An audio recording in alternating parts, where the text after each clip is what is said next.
Hello, this is Chen. Welcome to my channel. Today we're going to study property, plant, and equipment.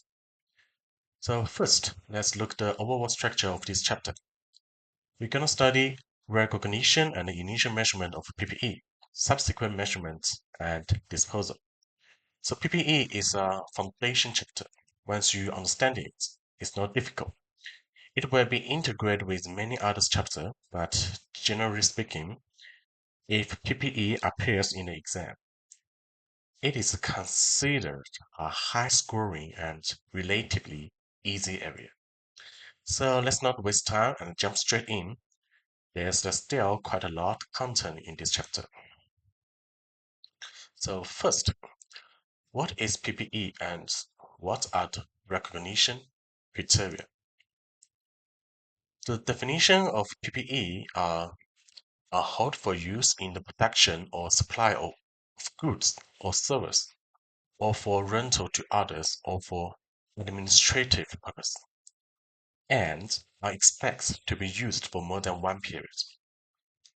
So the key point to remember that first, PPE must be tangible, so you can see it and touch it. Second, it must be used in production, rental, or administration purpose. In simple terms, it must be useful and beneficial to the company. Third, it must have a useful life for more than 1 year. What is the recognition criteria? It only recognizes when it is probable that future economic benefit associated with the item will flow to the entity and the cost of the item can be measured reliably. Now, again, we see the word probable. What does the probable mean? At this stage, you can simply assume more than 50%. Then we have measure reliably. This means the value can be determined. Either the question gives to you or you have enough information to calculate it. Now we move to the initial measurement of PPE. The cost of PPE, including purchase price, plus non-refundable tax, plus package cost, plus transportation cost, plus insurance during transportation, and installation cost. This should look very familiar, right? It is very similar to inventory, or directly attributable costs are included.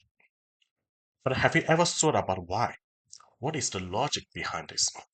So if you know a little about tax law, you understand that the cost relates to production can be deducted from taxable income in the current year, resulting in lower taxable payable.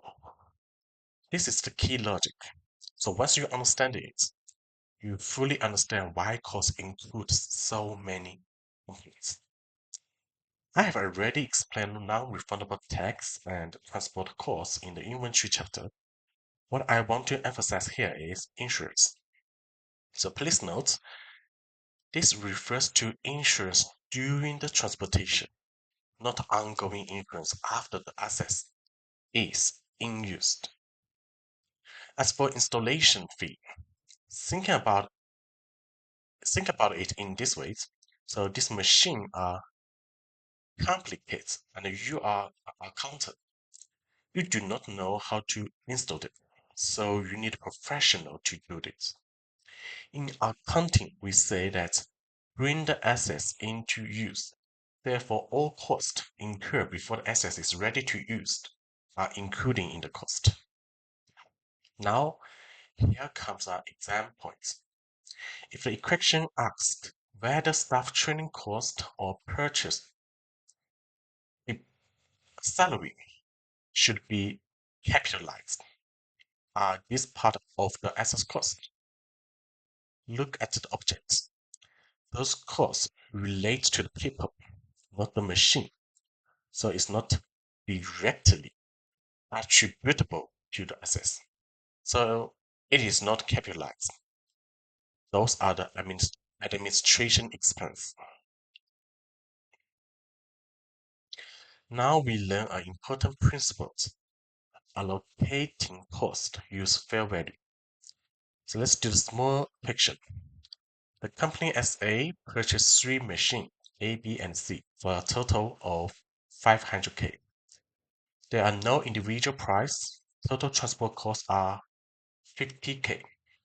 The fair value of this machine are for A is 240K, for B is 120K, for C is 300K. So we ignore tax.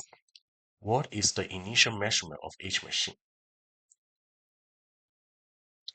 So the total cost incurred is 550K. The total fair value is 660K. Why is the amount paid lower than the total fair value? Possible reason is maybe like the bulk discount. So in this case, we allocate the cost based on the proportion of the fair value. So for A, we times 240 divided by the 660K. For B, we times 120K divided by the total cost. For C is 300K divided by the 660K. So please remember these methods. Many other chapters use exactly the same allocation logic. Now we move to a very important exam area, PPE with dismantling cost. What are the dismantling, removal, or restoration costs? So this arises when assets create an environmental obligation. The present value of this cost must be included in the assets cost, with corresponding provision recognized. The example including like the nuclear power plants and mines. Take mines as an example. So you remove the tree, you dig the mountain, and leave a mess behind. This is not social responsible. Therefore, companies are required to restore the environment. Similar like the nuclear plants create long-term solution. When the plant is decommissioned, land cannot be used unless the environment is restored. So how do you record this? Let's do one example. The project cost is 10 million. The future dismantling cost is 1 million. The discount rate before tax is 10%, and the useful life is 20 years. So take out of your financial calculator. Let's calculate the present value. The fair value we input 1 million. The I we input 10%. The N is 20. And you compound present value and you get 148,644. The important note here is the discount rate always using the before tax rate. So if an after tax rate is given, you must gross it up.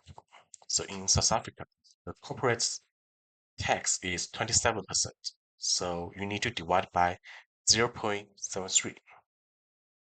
Second, you need to confirm whether the time is annual, semi-annual, or quarterly. These are easy marks, and the examiner love testing those details. I've lost marks before, and I do not want you to lose them. So let's check the journal entry. When you recognize the dismantling cost, you debit your assets. You credit provision for dismantling cost. And when you recognize the financial cost, you debit finance cost, and you credit provision for dismantling cost. And when you set the liability, you debit provision for dismantling cost, and you criticize is your bank. Now, what is the finance cost? You can think of it as the increase in the liability each year. So you are not paying 1 million today, but you are paying it gradually over time. So how do we calculate it. So take out your financial calculator. So you input AMRT, amortized, P1 equal 1, P2 equal 1. Scroll down to the interest and we get the amount. Why is this provision uncriticized? Because provision is a liability and the liability increase on the credit side. So each year you recognize the finance cost and in the final year you settle the liability. And you will see once you settle down the liability, provision balance is now zero. What if the future value or the rate change during the project? What do we do? Very simple. We need to compare the existing carry amount of the provision with the new present value at the date of change. So here's the step. First, you need to calculate the provision balance before the change. Second, you need to calculate the new present value. And third, you need to compare these two. If the amount is increased, you increase the provision. If decreased, you reduce the provision. Like take the previous example and add new information. So at year 5, the company changed the future dismantling cost to 1.5 million. How do we recalculate it? So step 1, we need to calculate the provision balance before the change. So we input future value 1 million, old data. I equal 10%. N is 20 years. So we amortize P1 equal 1, P2 equal 5. And we scroll down to the balance. You get the balance of 239,392. So this means year 5. This is the outstanding liability. Step 2, we need to calculate the new present value. The future value we input now is the new future value, 1.5 million. I equal 10%. N is 15. Please check the N is 5 years later. So we need to deduct the 5 years. We only use the remaining years. And now you get the new present value of 359,088. So step 3, we need to compare these two, the new present value and the old present value. And we see we increase the provision. So for our journal entry, we need to debit assets and we criticize the provision for dismantling cost. And previous cost is based on the cost model. What if we using the revaluation model? So we assume the existing revaluation surplus is 80,000. The journal entry for revaluation model are you need to debt revaluation surplus OCI 80,000. Debt increase in dismantling cost, the balance, and you credit provision for dismantling cost. The logic here is you increase in provision are first offset against the revaluation surplus, and any exist goes to the profit and loss.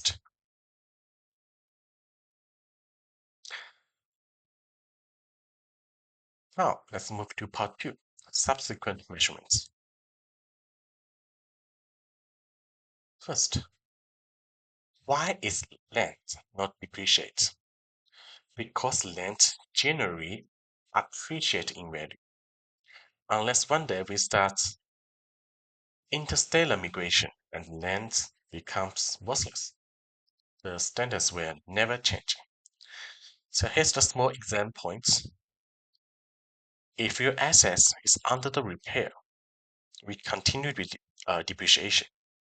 If your asset is under the major improvements, we stop depreciation during the improvements.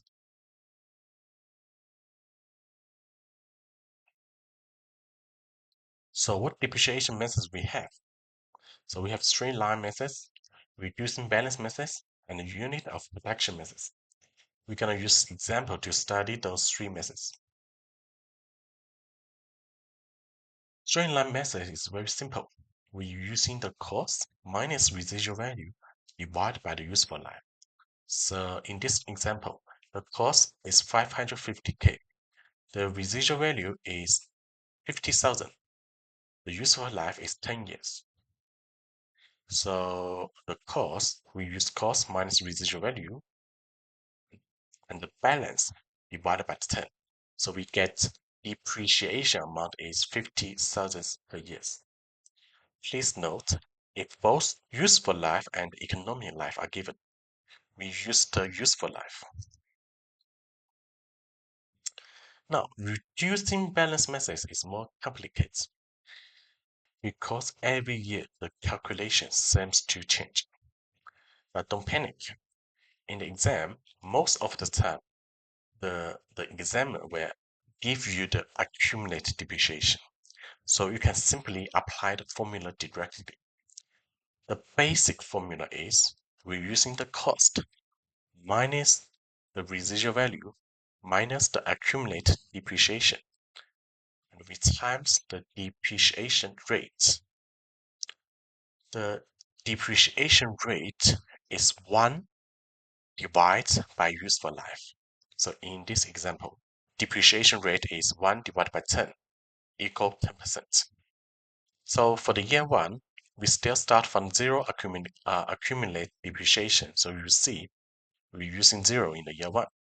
And the year 2, year 3, we just keep deducting what has already been depreciated.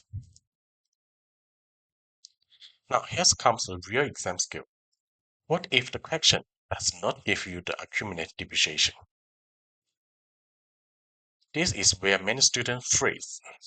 So to solve this problem quickly, I want you to remember one important formulas. So we're using the cost minus residual value multiplied by the depreciation rate multiplied by 1 minus the depreciation rate to the power of n minus 1. This formula is quite complicated, but let's test this formula using the information just to prove that this is actually what. So for your year 3, cost is 550,000. The residual value is 50K, right?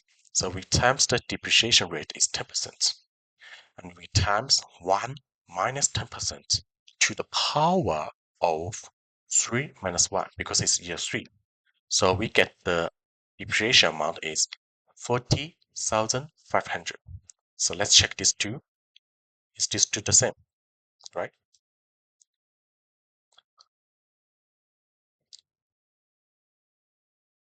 Now, let's look at the unit of production methods. So to be honest, this depreciation method is not taxed very often, but does not mean you can ignore it.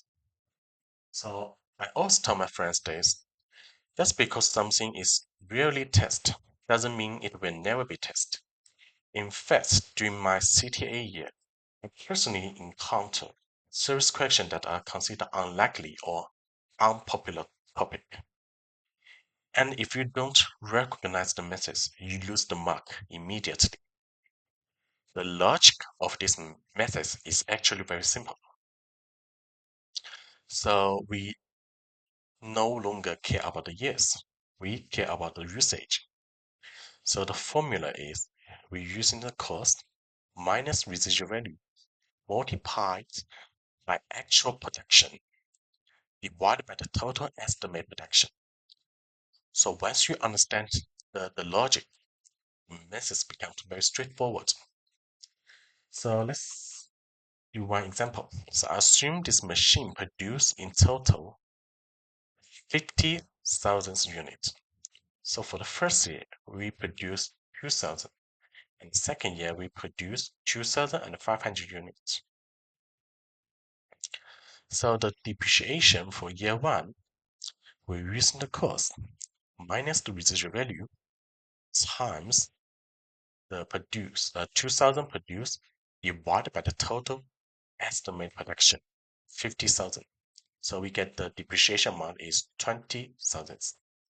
And the year 2 is the same. We just change the number to 2,500.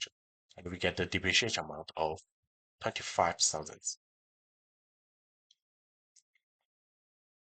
Now we move on to capitalization under IAS 16, specifically replacement cost and inspection cost.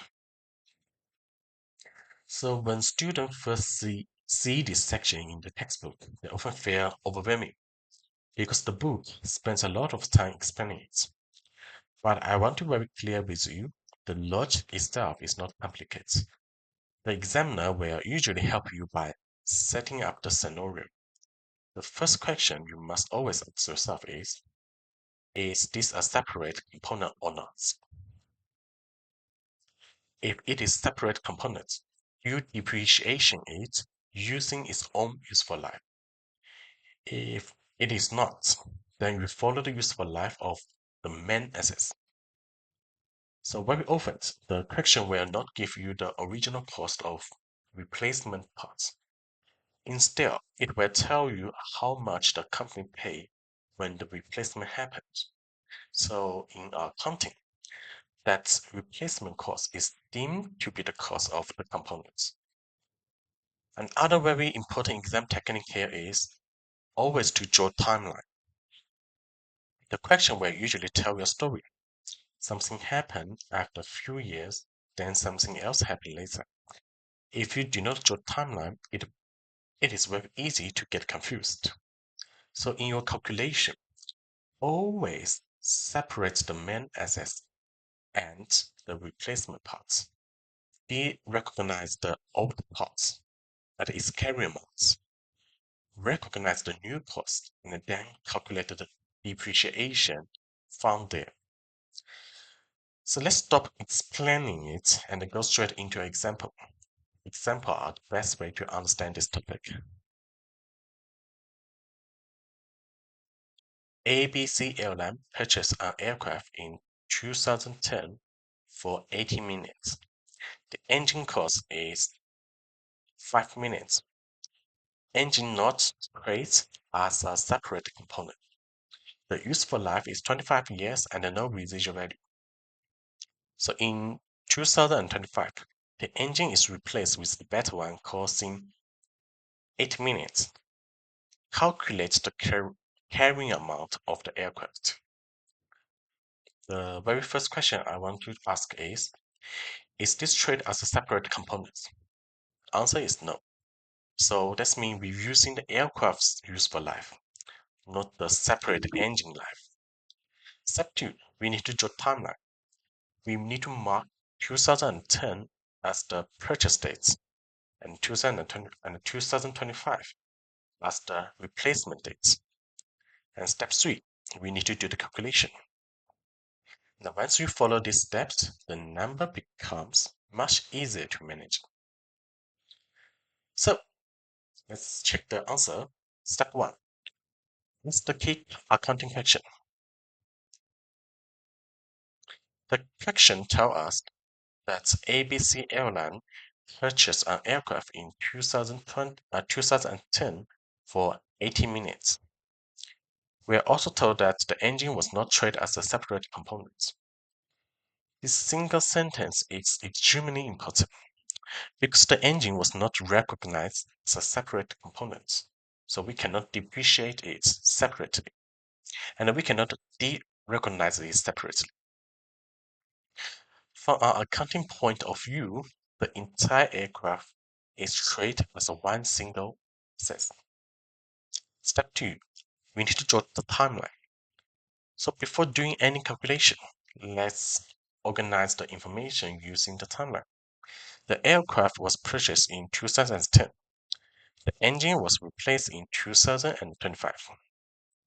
The useful life of the aircraft is 25 years, and there's no residual value. From 2010 to 2025, the aircraft has been used for 15 years.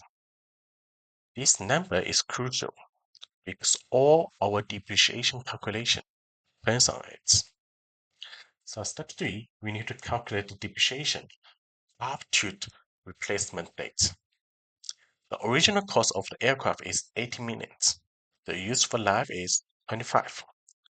So the annual depreciation is we're using 80 minutes divided by 25 years, which gives us 3.2 minutes per year. So over 15 years, the accumulated depreciation is we're using 3.2 minutes times 15, which equal to 48 million. Now we calculate the carrying amount of the aircraft just before the engine is replaced. We need to use the original cost minus the accumulated depreciation, which gives us the carrying amount of 32 million. This is the value of the aircraft and the statement of financial position immediately before the replacement. Now we need to apply IAS 16, the replacement rule. In 2025, the company replaced the engine with the new one cost 80 minutes. 8 minutes. Remember the key rule on the IAS 16. If a part of assets is replaced and that part was not recognized separately, then we do not de-recognize any portion of old assets. Instead, we simply just capitalize the replacement cost. So we take the carry amount before replacement, which is 33 minutes, and we add the new cost of engine, which is 8 minutes, give us the new carry amount of 40 minutes. If the engine had been treated as separate components, we would have need to de-recognize the old engine and recognize the new one separately. But because it was not, accounting treatment becomes much easier. This is exactly the kind of logic the examiner wants to see. Inspection fee follow exactly the same logic, and they are always separate components. Now we come to the revaluation method, which many students find confusing. The model allows the assets to be carried at the fair value, and that fair value change every year. But I want to remember one golden rule. Every movement must always be compared back to the original cost. So if the movement is below the original cost, it goes straight to the profit and loss. If the movement is above the original cost, it goes to other comprehensive income as revaluation surplus. So if you lose track of the original cost, you will lose the logic of the entire action. So let's do one example. There is a land cost 500K in 2021. The fair value change each year. Let's do the journal entry. So let's use the full example to really understand how the revaluation model works in practice. So I want you to keep one number in your head the whole time, the original cost. So in this question, original cost of the land is 500K. Every single revaluation adjustment we make will be compared back to this number. So in 2022, the fair value of the land drops from 500K to 450K. This is a decrease of 50K. And notice that the value is now below the original cost. According to IAS 16, any revaluation decrease below the original cost must go to profit or loss. So the journal entry is we debit revaluation deficits in profit or loss for 50K. We credit land for 50K. So this reflects the loss in value recognized in the income statements. Now we move to 2023. Land increased in value from 450K to 480K. This is an increase of 30K.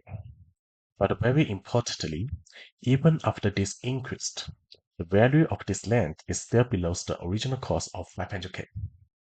Because we are still below the original cost, this increase is treated as the reversal of the previous deficit. Therefore, the increase goes to profit or loss, not other comprehensive income. The journal entry is we debt land for 30K and we credit revaluation surplus in profit or loss for 30K. Now pay attention. This is where the most students get confused. In 2024, the land increased from 480K to 520K. This is a total increase of 40K.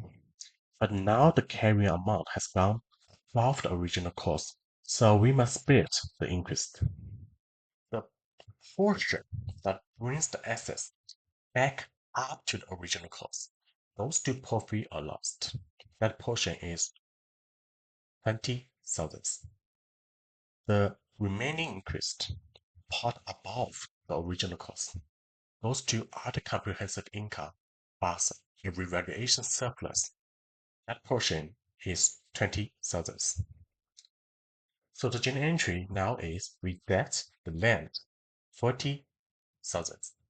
We credit revaluation surplus in profit or loss for 20,000. And then we create revaluation surplus for OCI for 20,000. Finally, in 2025, the value of this land falls from 520,000 to 490,000. So this is a decrease of 30,000. Again, we need to compare everything back to the original cost. So we already have the revaluation surplus in OCI from previous year, the 20,000, right? So the decrease is first offset against our OCI to the extent that a surplus exists. The remaining portion of the decrease goes to profit or loss. So the journal entry is we debt revaluation deficit in OCI for 20,000.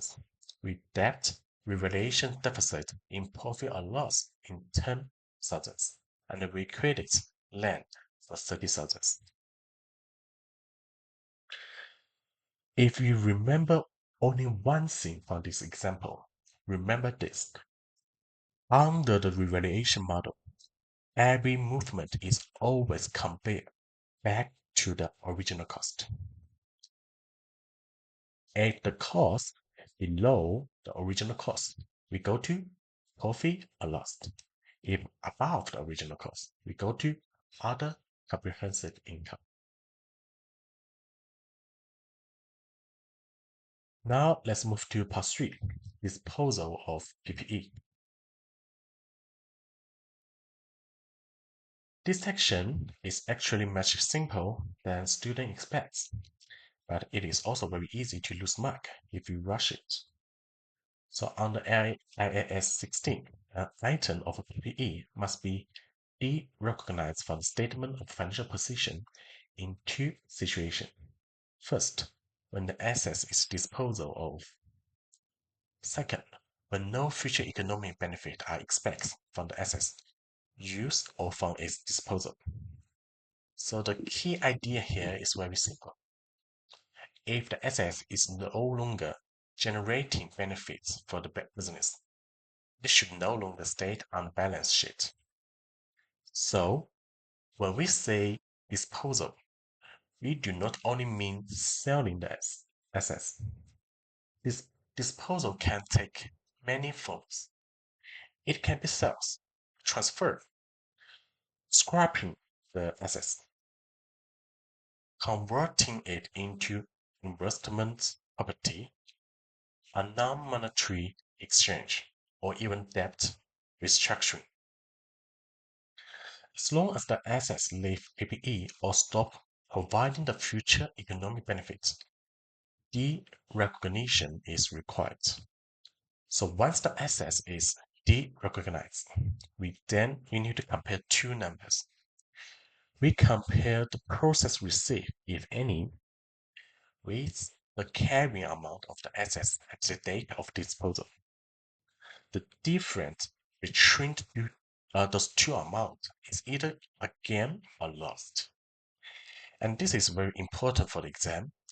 Any gain or loss arising on derecognized is always recognized in profit or loss. It does not go to the other comprehensive income. It does not adjust the equity. It goes straight to profit or loss. So remember this. Disposal removes the assets from the statement of financial position, and the resulting gain or loss always affects profit or loss. Thank you for your watching, and I hope to see you again.